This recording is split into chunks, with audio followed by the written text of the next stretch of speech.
Welcome into another edition of the Statesmen Insider right here on WXVT. Thank you for making this part of your Sunday night. Jimmy Smith as always. And here's Sandra Rushing, going to talk a little Statesmen and Lady Statesmen basketball. Jason Connor on the way, he'll talk Statesmen basketball. Coach, we just got back from Russellville, Arkansas last night. It's actually technically this morning. We just didn't come back with the results we would have wanted. Of course, you win Thursday against Southern Arkansas, and all the stars aligned, as we talked about, between the number 9 team in the country and the number 2 team in the country. We'll show highlights from that one coming up next segment. But I just wanted to get some of your initial thoughts. I know that there's going to be some learning that comes through this, but a 56-47 loss for the Lady Statesmen, their first of the year.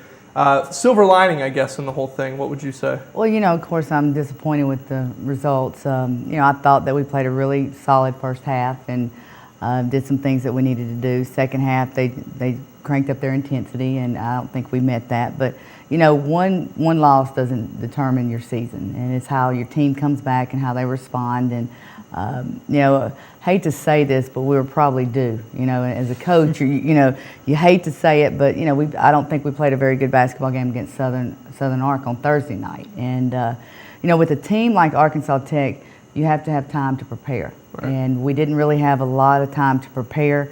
And I think that our shot selection at times, and then we played above the free throw line, and I've got, I believe, some of the best penetrators in the conference, and we did not take advantage of that like we did first half, and didn't really run the basketball second half. Like when we were running the basketball, we had them down, and then when we were getting it into Veronica, of course they made some adjustments at halftime and backed that zone up a little bit, and we could never get the ball to the corner so we could penetrate.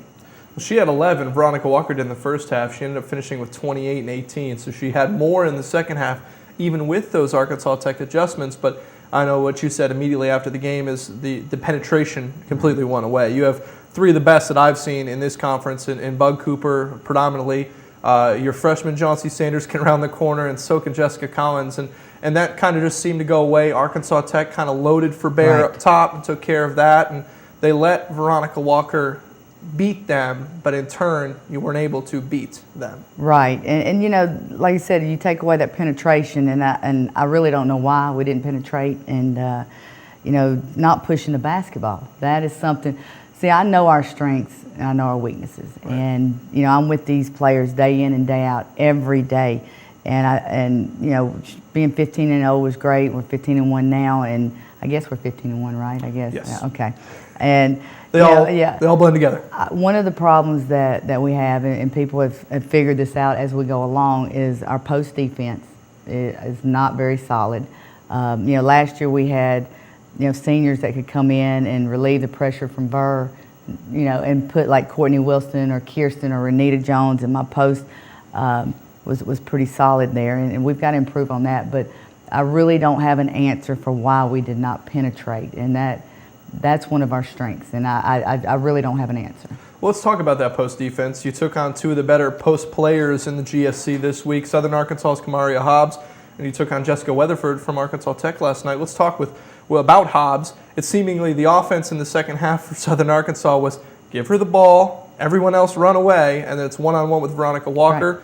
What were your thoughts about the way Veronica Walker took care of that one-on-one defense? Well, I think that Hobbs scored a lot on that. She did. Yeah, and that's what I'm saying. I know our weaknesses, and people want to know why, or have questioned why I was so hard early, in preseason about staying on my kids or yelling at them, because I know their weaknesses and I knew what we were fixing to face, and we have got to get better. We've got to commit to our post defense. And don't get me wrong, I'm not saying that our guards are doing such a great job, but defense is going to win. And you saw last night late against Tech, when we started out the ball game, we backed off of the high post, and because I knew they do a great job of sealing, and we gave them that high post shot, and maybe they hit 4. I can live with that. Right. I can't live with the easy baskets when you're not, somebody's not there to have a hand in their face. However, second half we came up and made some adjustments because it was getting, they caught up with us, and then they dumped it in, and it's easy 2 points for them. And so that's a weakness of ours, and we have got to make sure we fix that. We'll talk more about that, and we'll show some highlights from that game against Arkansas Tech. Of course, the regional rankings come out tomorrow on Monday, and you'll probably see Tech on top, and your ladies either second or or at worst case scenario, a third place in that South region. But we'll talk about that when we cut. Show us some sights from the game in Tucker Coliseum. Boy, that was a packed crowd. We'll get your thoughts about that one. We'll talk about the upcoming schedule. Harding on Thursday, and we travel to Henderson State on Saturday. That's all on the way. The Statesman Insider right here on WXVT.